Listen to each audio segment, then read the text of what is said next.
வணக்கம் நண்பர்களே, வணக்கம். ஒரு நண்பர் கேட்டிருந்தார், அண்ணா நீங்கள் என்ன பண்ணுறீங்க அப்படின்னு. அந்த நண்பருக்காக வேண்டிய இந்த பதிவை இந்த காணொலியை நான் அர்ப்பணிக்கிறேன்.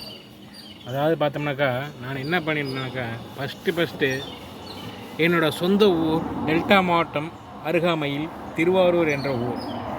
மேலே ஏரோப்ளேன் போது அதான் சவுண்டு கேட்குது, சரிங்களா?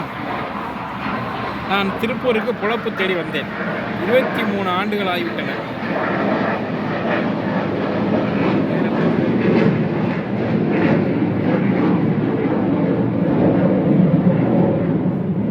நான் பேசுகிறது இந்த ஏரோப்ளேன் கூட பொறுக்கல.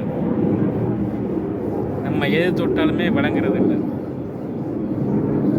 இந்த மாதிரி ஏறுனா ஏரோப்ளேனு, இறங்குனா ஹெலிகாப்டரு, அடுத்த அப்ஸ் இந்த மாதிரி காரு, இப்படித்தான் வாழணும்னு ஆசைப்பட்டு நான் வந்தேன். ஆனால் இது எதுவுமே நடக்கலை.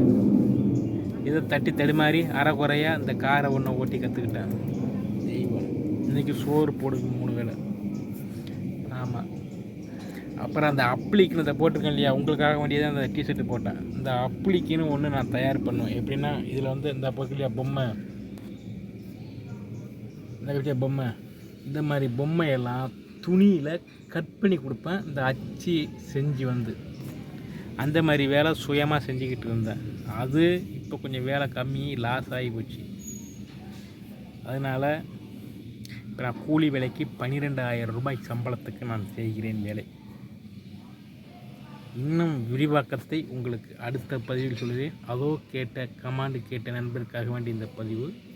அடுத்து என்னோடய உண்மை திறமைகள் உங்களுக்காக வேண்டி நான் ஷேர் பண்ணிக்கிறேன். உங்களுக்கு விடைபெறுகிறேன். நன்றி, வணக்கம். எதுவும் தப்பாக நினச்சாதுங்க. இன்னும் விரிவாக்கத்தை அடுத்ததில் நான் சொல்கிறேன். பாரதி குரலில் வரியில் விதை. எல்லோருக்கும் இனிய காலை வணக்கம்.